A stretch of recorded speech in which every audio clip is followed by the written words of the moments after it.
On the morning of Saturday, February 28, 2026, the first day of the Iranian work week in the middle of Ramadan, American and Israeli intelligence confirmed that Khamenei and between 5 and 10 of Iran's most senior military and political leaders had convened at a compound in downtown Tehran. American and Israeli commanders had originally planned to strike at night under the cover of darkness, but a senior defense official confirmed there was a deliberate decision to accelerate the timeline because the gathering of Iran's top leadership presented a target of opportunity that could not be allowed to pass. At approximately 9:27 in the morning Tehran time, the skies over Iran erupted. Roughly 200 Israeli fighter jets, in the largest military flyover in the history of the Israeli Air Force, launched a synchronized assault on over 500 targets across western and central Iran in full coordination with the United States military.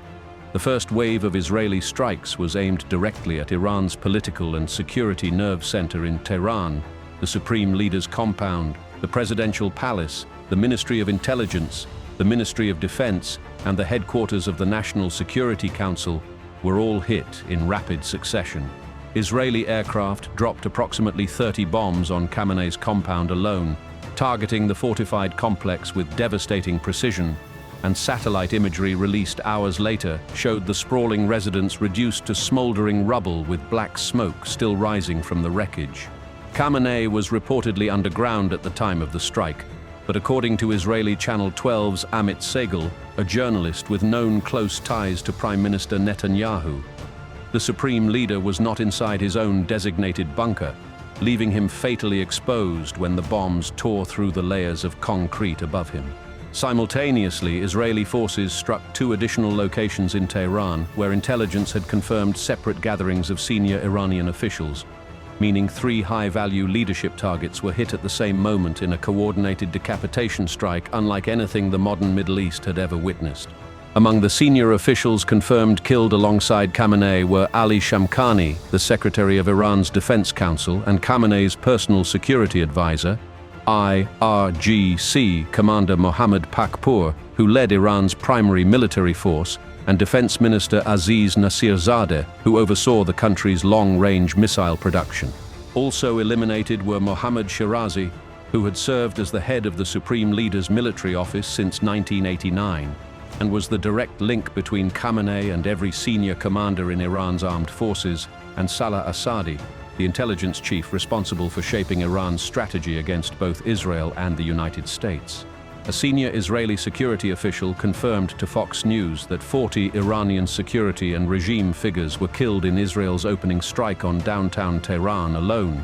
a staggering blow that effectively severed the head of the Islamic Republic's entire command structure in a single morning. While Israel targeted the regime's leadership, the United States military launched its own parallel operation, Operation Epic Fury, focusing on Iran's ballistic missile sites, nuclear infrastructure, air defense systems, and IRGC military installations across the country from the air and from naval assets positioned throughout the region. President Donald Trump confirmed Khamenei's death on Truth Social that afternoon, writing that Khamenei, whom he called one of the most evil people in history, had been unable to avoid American and Israeli intelligence and tracking systems,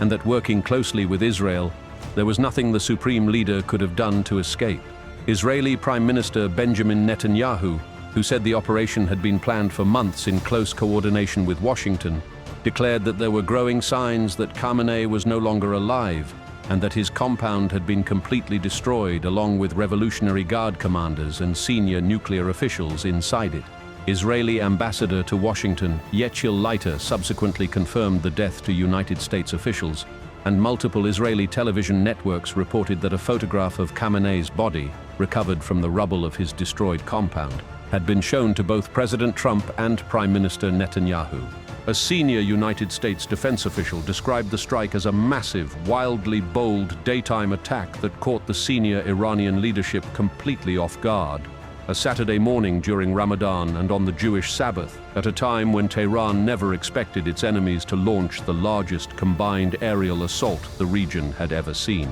The success of the decapitation strike was made possible by years of Israeli intelligence penetration into the highest levels of the Iranian regime,